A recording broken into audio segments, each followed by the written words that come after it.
Hello and welcome to episode 1 of AEW Dynamite.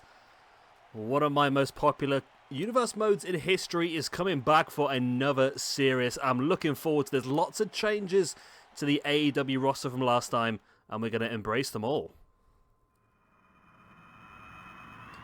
And here we go. We're starting things off with a Big Bang Tornado tag action. Team Taz takes on Jurassic Express. The bell goes, then we are underway. Should be an interesting one, this. Two big guys, two small guys. It should be a very well-balanced match. And as you can see at the moment, they seem to split off in that order. We've got a big guy versus a small guy and a big guy versus a small guy at the moment. As now Luchasaurus and Brian Cage going at it now. Of course, I must admit, I really appreciate the work of some of these core creators. Cracked is the big one that I've been using a lot of his cores. He's created a lot of this ECW.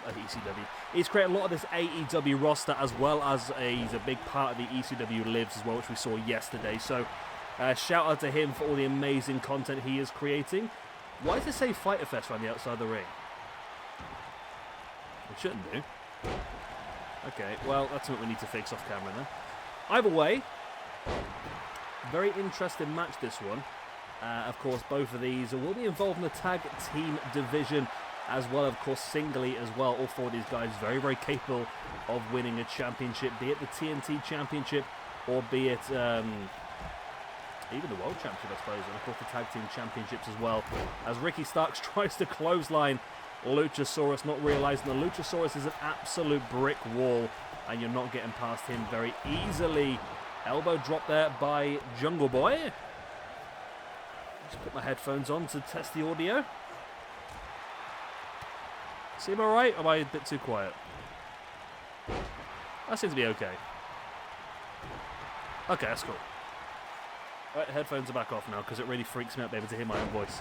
Right. Wow, what strength by Brian Cage. Powerbombing Luchasaurus. Ricky Starks rolling through Jungle Boy. I really want to see Brian Cage and... I mean, that's the problem with AEW. They've got such an amazing roster. There's so many people you want to see at the top of it. And obviously only a couple can have an opportunity at a time. I feel like the recent Moxley versus Kingston feud has been absolutely fantastic. Very interested to see what they build up to next. It looks like obviously it's going to be the Moxley versus Kenny Omega based on what happened at Full Gear. So it'll be nice to see what they do build up to next. So AEW will be slightly different to ECW Lives. ECW Lives will have one weekly episode. AEW will have two. We'll have Dynamite here on a Tuesday, and we will also have Dark later on in the week to allow us to try and put some of the smaller talents over and build some of the bigger talents up with more ranking points. Spear there by Ricky Starks on Jungle Boy as Brian Cage stalking Luchasaurus. Brian Cage taking Luchasaurus up. Looking for that Steiner screwdriver. Such an incredible move. There's the pin. 1, 2. Jungle Boy slow getting up, but it's not enough anyway. Luchasaurus able to kick out on the 2.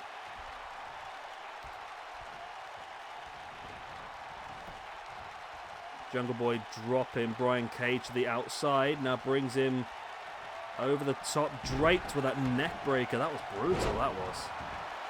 Sheer brutality. As Ricky starts the pin on Luchasaurus and gets the win. Team Taz victorious. Well, I think that's bugging them up, isn't it? Luchasaurus and Jungle Boy were hoping for better here.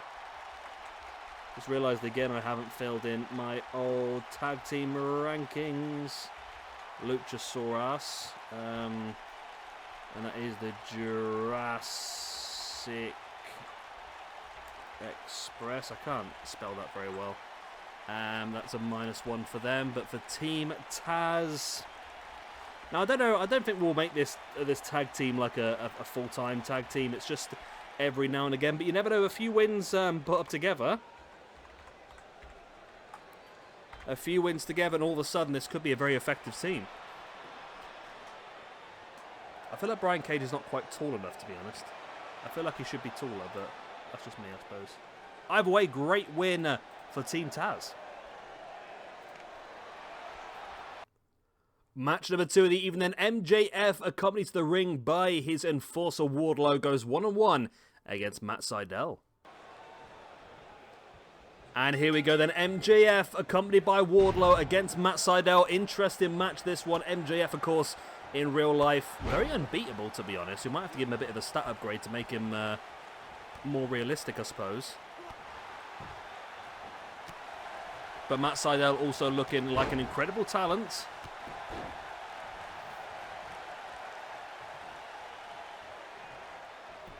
So this could be a very balanced match, this one, but the big effect might be the big man on the outside. Like I said, Wardlow, he will have an effect on this match, I would imagine.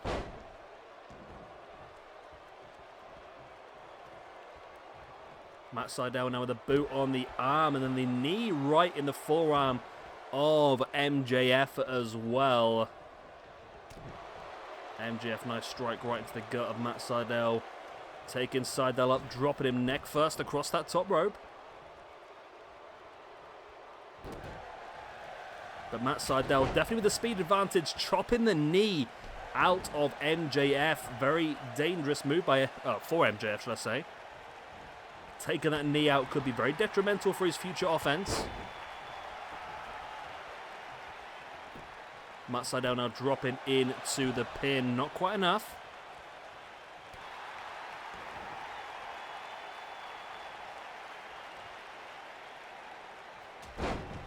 Nice takedown there by Matt Sydal as Wardlow now showing his effect on this match, up on the apron, distracting Matt Sydal, allowing MJF to get back up to his feet. And dropped back of the head first.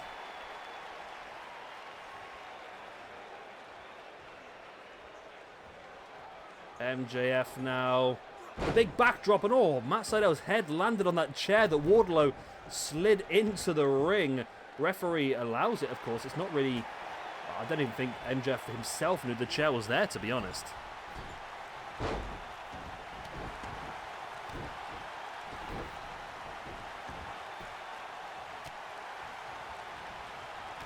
MJF flattening Matt Sydal with the clothesline, brings him back up to a standing base.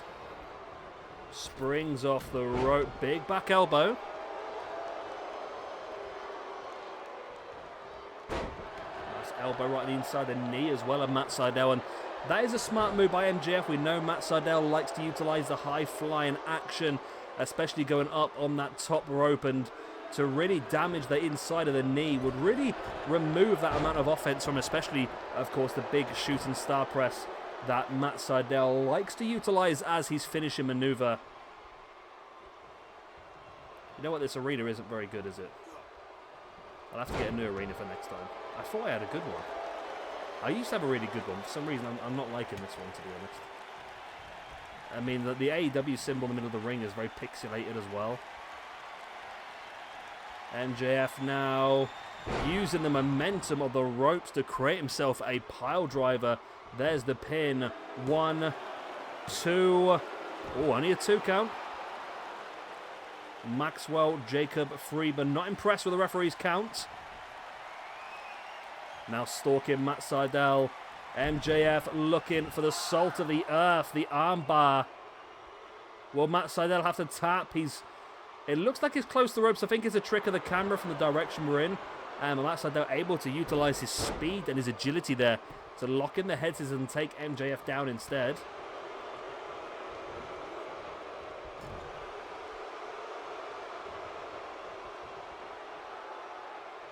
Sydal now taking MJF onto the top. And Sydal now looking for super Spanish fly from the top. Wow. Wardlow now distracting the referee as Matt Sydal looking for a pump handle. Oh, wow. Package pump handle.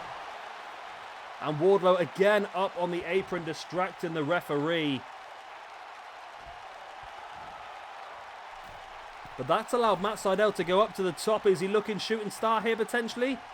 No, he does leg drop. Okay. Well, that was an anticlimax, wasn't it? I was expecting a big shooting star. He went for the leg drop instead.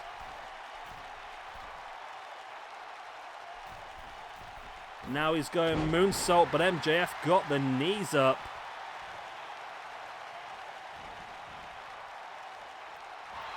MJF with the poke of the eye. Wardlow has been thrown from ringside by the referee.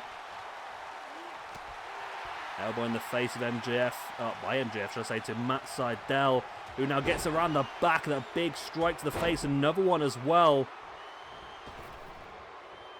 Into the spine buster, busting that spine of Matt SYDAL, who scoots off into the corner.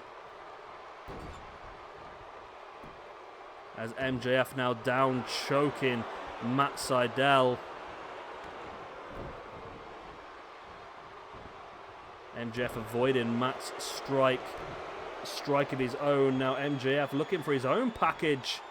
Wow, copying the move that Matt SYDAL used on him earlier in the match into the pin. 1, 2, and no, it's only a 2. Wow, I thought that was it, you know. I really thought that was it. Matt SYDAL able to avoid the running clothesline. The corner sends MJF off the ropes. Nice takedown. It's been a really interesting match, this one. I weren't quite expecting the quality of match we've had, so it's very impressive so far to see exactly what is going on.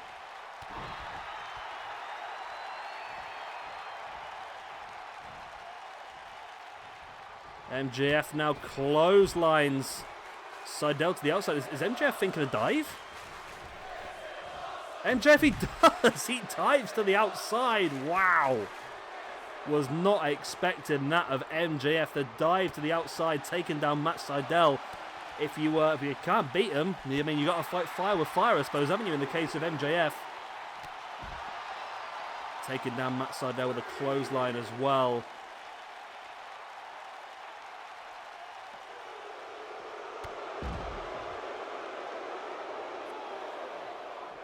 MJF, the salt of the earth, doing incredibly well so far.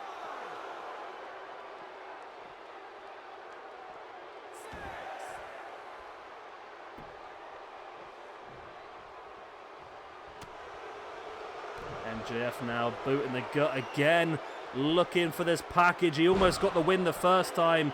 There is the second package, and there's the victory for Maxwell Jacob Friedman. A very, very important victory early on in this universe mode as well. Gives MJF the all-important ranking point that he did want, and Matt SYDAL drops into the minuses. MJF moves up to +1. But as we know, what effect here did Wardlow have on this match? Saved MJF on a couple of occasions before being thrown from ringside, and MJF had enough in the tank to finish Matt SYDAL off. And here we go then, our next match of the evening. The Bastard Pack takes on Rey Fénix with Eddie Kingston at ringside. And here we go. Two incredible high flyers go at it tonight.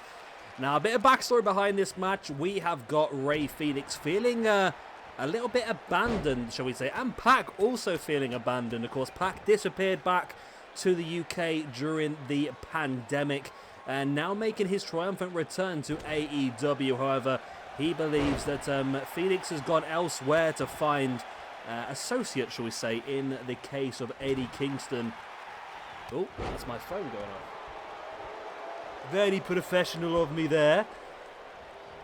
Yeah, and Fénix, of course, feels like Pac just disappeared out of nowhere and basically just left him and his brother Pentagon hanging. Therefore, a little bit of bad blood between these two. And a chance for one of them to really showcase their ability over the other. Both of these potential world champions, easy peasy.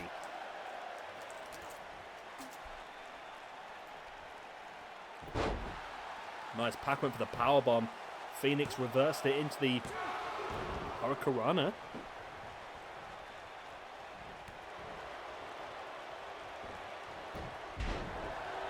Pac with the Hurricanrana of his own. The Bastard Pac. Should be back this week in AEW, I would imagine. See him tomorrow night, maybe?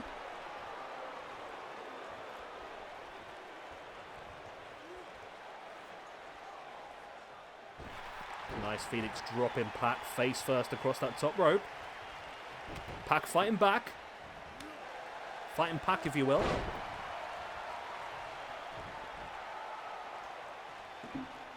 And of course, you've got Eddie Kingston at ringside. And of course, we've got Phoenix, Pentagon, Butcher, and Blade, all part of the Kingston family, ready to take over this universe mode whenever they get the opportunity to do so. Now, as I mentioned earlier on, we are going to have 2 episodes of AEW per week. We'll have, of course, Dynamite here. We'll have Dark later on in the week. Dark will be another great opportunity to see some of the other talent on this roster, as well as trying to put over some of that talent against some of the questionable jobbers that I have created. Phoenix with a pin, not quite enough. Pac able to kick out. Nice takedown.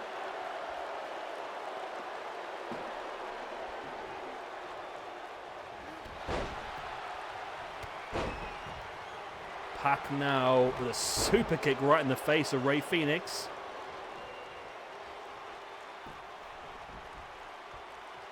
As Pac now looking for that deadlift German suplex. I love a deadlift German, haven't you? It's always great fun. And now locking in that Black Arrow submission hold on Phoenix, who's grounded, and Phoenix has to give up. Locked in. No way of breaking free, and the bastard Pac gets the victory. I just like saying his name, the bastard Pac, against Rey Fenix. So Pac then moves up the rankings. Phoenix drops down, and Pac is looking like he is back at his best. A large portion of time away from wrestling, but now he has his chance to showcase his ability and step up back in the singles division. Next up then, Mr. Brodie Lee goes up against Darby Allin one-on-one.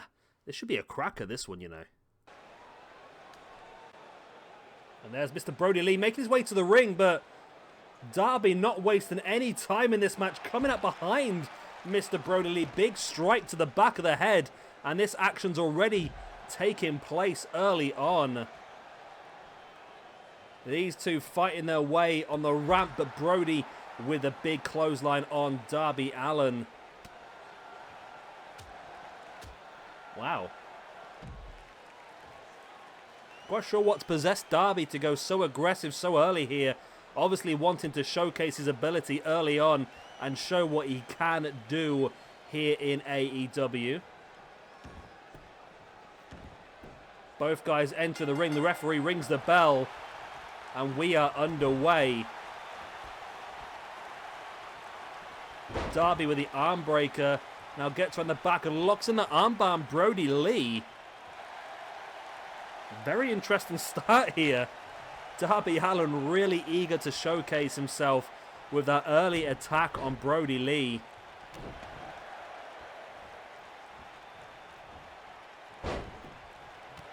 Brodie sends Darby over the top of his shoulders, and now Brodie's starting to take more control of this match, dropping a knee into the spine of Darby Allin. Brodie slamming the back of the head of Darby into the mat as well, and now Brodie... I don't know what that was there, to be honest. I'm not quite sure what that was, but Brodie got a little taunt in there. We had a camera cut. I'm not quite sure what happened there, but either way, Darby Allin back up now to his feet and running dropkick on Brodie, but Brodie, big strong man, not going down, but he does go down after that DDT.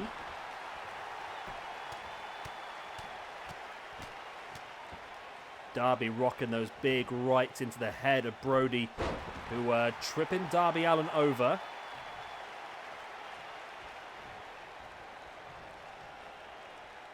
Brodie now using that top rope to his advantage. Springs Darby back into the middle of the ring. Nice boot right in the face by Brodie, who now goes in for that gator roll. And the reverse chin lock on Darby Allin as well.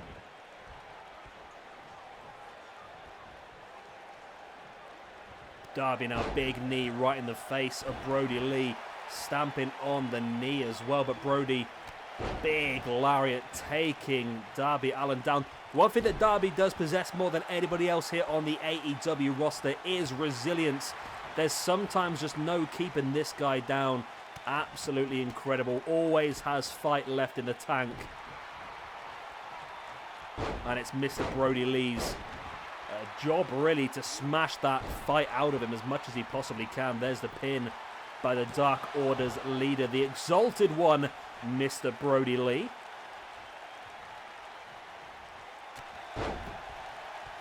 He's definitely dominating this match now. Brodie now in with a gator roll once again. Be interesting to see Brodie. We've not seen him since the dog collar. I'm really dating these episodes, and I haven't seen Brodie since the dog collar match. So hopefully we'll see some more of him soon. I really would love to see him in real life in the championship picture. Really think he deserves to be top of the card. I want to see him in a pay-per-view match at the next pay-per-view. That's what I want to see. Because he really is one of my favourite wrestlers. And I do really enjoy the Dark Order as well. Brodie, big clothesline, taking Darby Allin down. Darby just clotheslined out of his boots.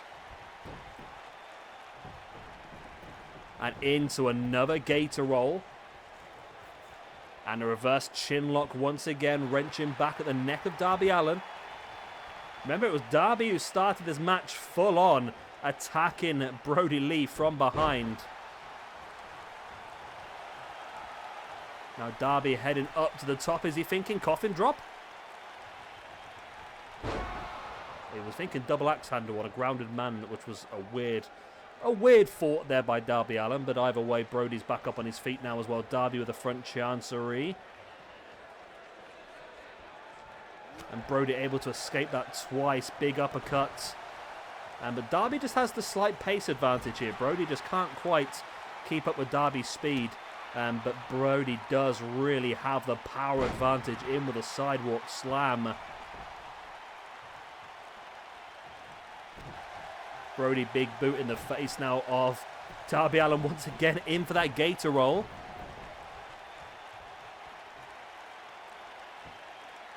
Really wrenching back at the neck before slamming the face into the mat. Darby, great bit of agility there to roll Brodie through into the corner now. Now Darby taking Brodie up. This is interesting. Oh, I forgot how much this game loves these super duperplexes, you know. We've been on 2K20 for a while now. Come back to 2K19. The super duperplex is real, and it's back.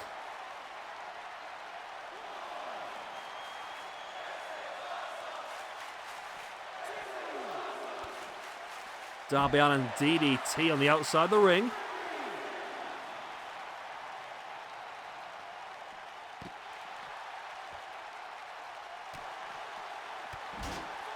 Massive clothesline there by Brodie Lee as well.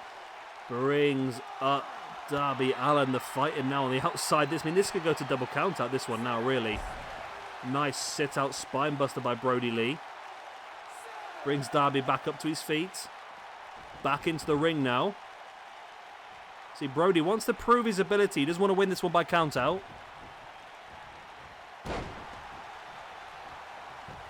Brodie now with the pin. 1, 2. Only a 2 count. He can't believe it. He thought he had this match won there.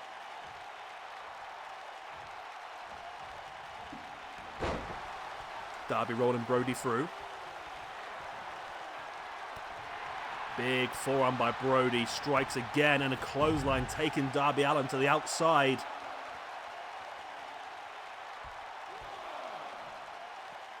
Brodie now heads to the outside with Darby Allin. I mean, I don't know who this really favours most being on the outside of the ring. Both of these guys very good at using the environment to their advantage. Both guys back in the ring. Darby now gets round into that neck breaker on Brodie Lee. But does Darby have the wherewithal to get up on the top and hit that coffin drop? But no, he just stares.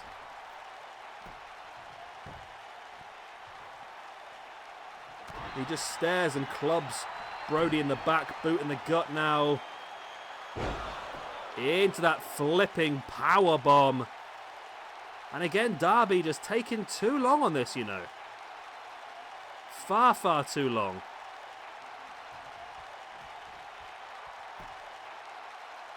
Really far too long.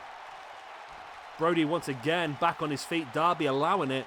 It's an interesting tactic here by Darby. Just staring down the Exalted One and just reversing whatever he comes at him with. Into the corner goes Brodie by Darby Allin. Darby takes Brodie down. He's up on top looking for that coffin drop. There's the pin. This could be a massive win here for Darby Allin against the Exalted One, Mr. Brodie Lee. Darby Allin is your victor here in Darby Allin? Darby Allin is your victor here in what was a very interesting match. Attacking Mr. Brodie Lee before the match. Brodie's not going to be impressed with how this match has gone down at all, is he? I can't imagine Brodie is going to be impressed at all by how this match has gone down. And yeah, Darby Allin victorious. Very interesting battle this one, wasn't it? But eventually it was Darby Allin with that coffin drop that was able to get the 1, the 2, and the 3. And there he is. The future icon, Mr. Darby Allin. And here we go then, our next match of the evening is going to be Lance Archer against Michael Nakazawa.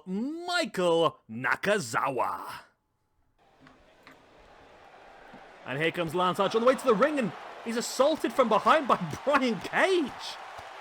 Wow, referee pulling the big man Brian Cage away from Lance Archer, but Brian Cage really just attacking and doing, well, he's not even hitting him in the head, is he really? And Brian Cage having to be pulled away there by security. And this is going to give Michael Nakazawa an opportunity here as he is already in the ring. Can Michael Nakazawa take the chance here? We've got a Lance Archer that's been assaulted by Brian Cage in a very poor condition here. And Michael Nakazawa, okay. Well, that lasted long, didn't it, for Michael Nakazawa? I think, if anything, Brian Cage may have just aggravated Lance Archer here to a point where, well, I don't know, actually, Michael Nakazawa able to take advantage, taking Lance Archer down for the 1 count. Wow, what a battle that's going to be when that finally happens in the future. Brian Cage, Lance Archer, 2 incredible big men. Brian Cage making the first attack as well, assaulting Lance Archer from behind during his entrance. And now Archer with Michael Nakazawa on his shoulder, dropping him neck first across that top rope. Big rake across the back. And into a half Nelson. Beautiful. Michael Nakazawa, though, getting control of this match once again. Jawbreaker on Lance Archer. You must admit that at this point it would never be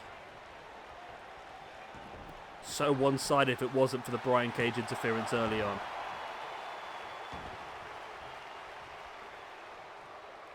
Brian Cage has really leveled this one out and given Michael Nakazawa an opportunity to showcase what he can do, but at the same time, look at that, Lance Archer just staying up on his feet, and a spine buster in Michael Nakazawa as well.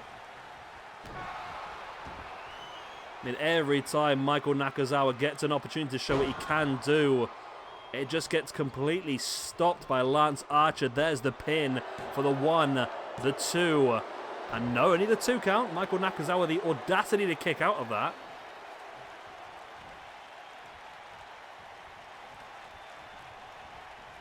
Lance Archer now sending Nakazawa into the corner.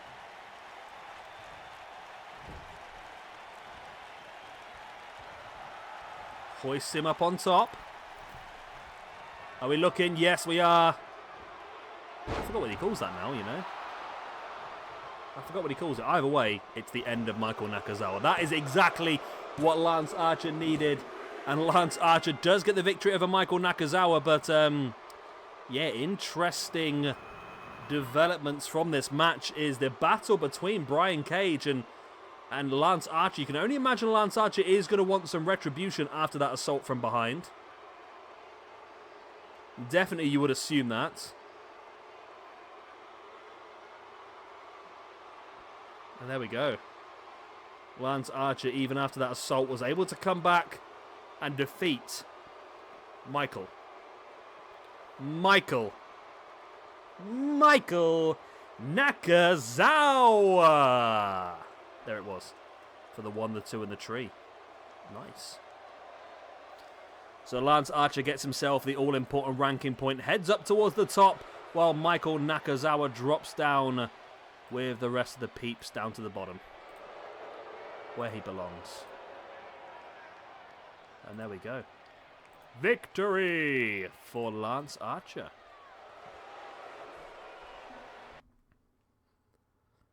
And I mean, who can say no to this match? I mean, Kenny Omega versus Hangman Adam Page on episode number 1 of Dynamite. Do not readjust your screens, people. You are seeing the correct match. Let's get straight into it.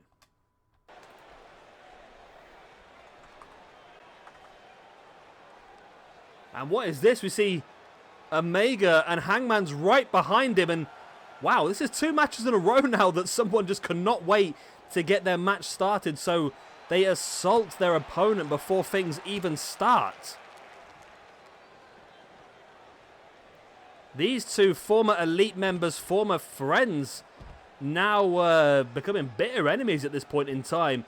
Both want to be the top of the company. Both want to be the face of AEW, but there's only space for one, of course. Which one will it be? Of course, the winner of this one will definitely get themselves high up in the rankings and have a very good chance of getting involved in the championship picture, I would assume. Been a lot of run-outs tonight, isn't there? A lot of run-outs. So I'm just updating the rankings so I know what I'm doing. There we go. Yeah, this is a fun one, this. I'm really looking forward to seeing how this is going to go long-term, because we've got a lot of really cool stuff on the go.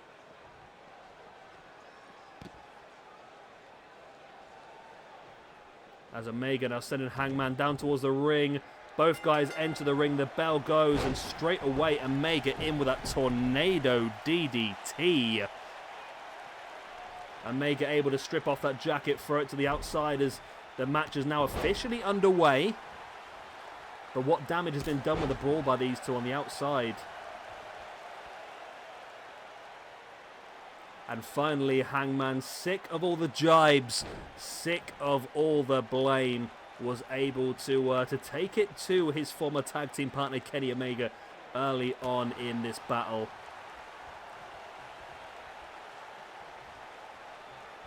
But it's now Omega controlling the match at this point, dropping Hangman Page neck first across the top. We still have the main event to come for you here this evening.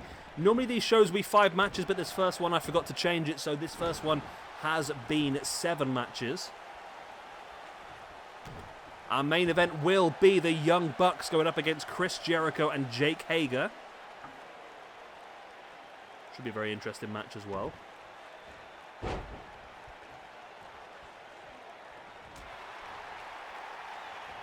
Kenny Omega now gets on the back. Nice German suplex. Again with a German. Keeps the grip, rolls the hit for the trifecta of Germanian suplexes by Kenny Omega. Hangman Page able to kick out. And Hangman now boot in the gut of Kenny Omega.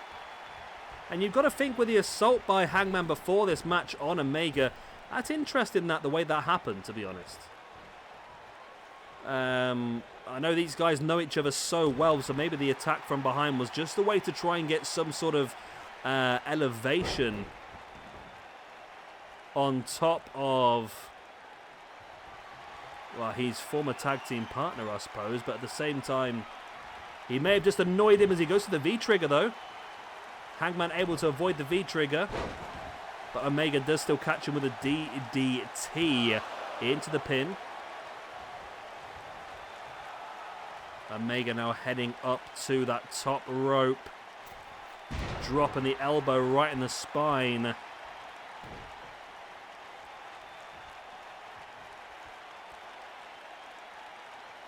And now into the sit-out powerbomb as well.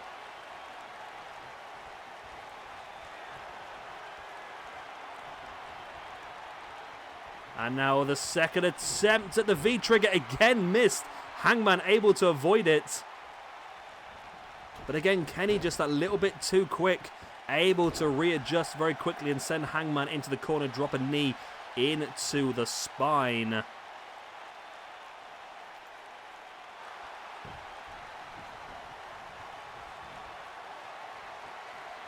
And now looking for the Deadeye.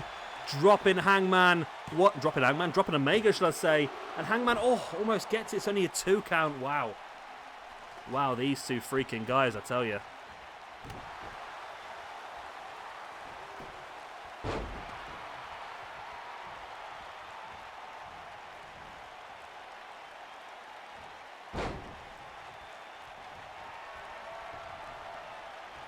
Hangman now stalking. And again, with the second Deadeye of the match on Omega. 1, 2. And no, again, Omega able to kick out. Absolute insanity here. Big clothesline by Omega. Taking Hangman down. Big knee in the gut before hitting him with the Famehauser. And now Hangman stalked by Kenny Omega. And Hangman again with a reversal. A couple of back elbows. I think Omega might have been thinking One Wing Angel there.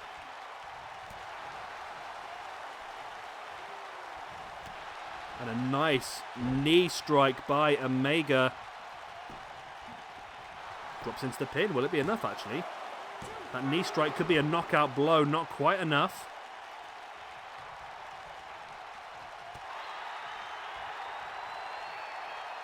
Strike in the gut, and now again up on the shoulders, in, boom, for the Deadeye. Third of the match is enough to get Hangman Adam Page the victory over his former tag team partner Kenny Omega. Wow. Both incredible singles talents, but one of them is going to the top end of the rankings, the other one is dropping down towards the bottom. I can't imagine Omega is going to be too impressed with that result here tonight. But he's going to have to fight hard to get his way back up to the top.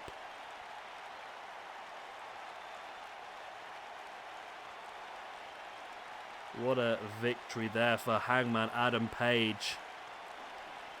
He's been led to believe he wasn't good enough for quite some time now, but today proving he is. It did take a lot. It took 3 Deadeyes to get the victory on Hangman Page after avoiding 2 V-triggers and a 1-winged angel as well. And Hangman Adam Page victorious. And could this be your potential future AEW World Champion? Who knows? Who the hell freaking knows? Right, main event time. Right then, main event of the evening time. Chris Jericho and Jake Hager go up against Matt and Nick Jackson, the Young Bucks. Do I keep putting weird American accents on for? Here we go then. We are underway. The Demo God, Le Champion, Chris Jericho and his henchman Jake Hager up against the Bucks. Should be a very interesting match, not only singles-wise, but of course in the tag team rankings as well. I need to actually add both of these people to the tag team rankings. Inner Circle. Christ Jericho and Jake Hager.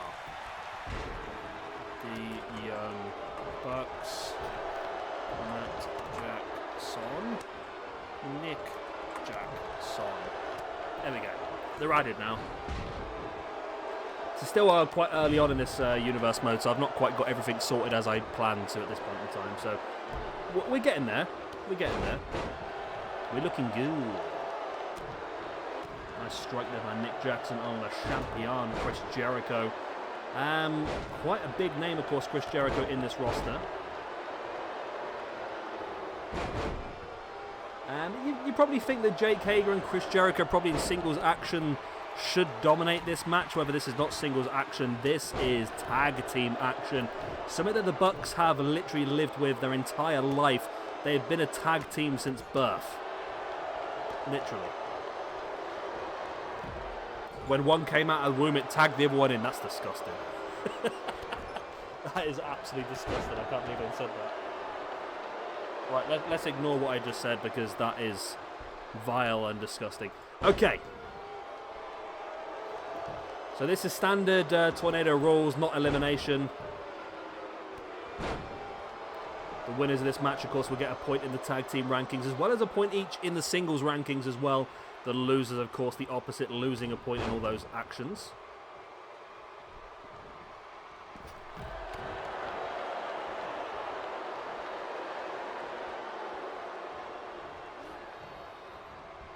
Matt Jackson now sending Jake Hager into the corner. Nice. Running clothesline, Nick Jackson taking out Chris Jericho, La Champion, on the outside as well.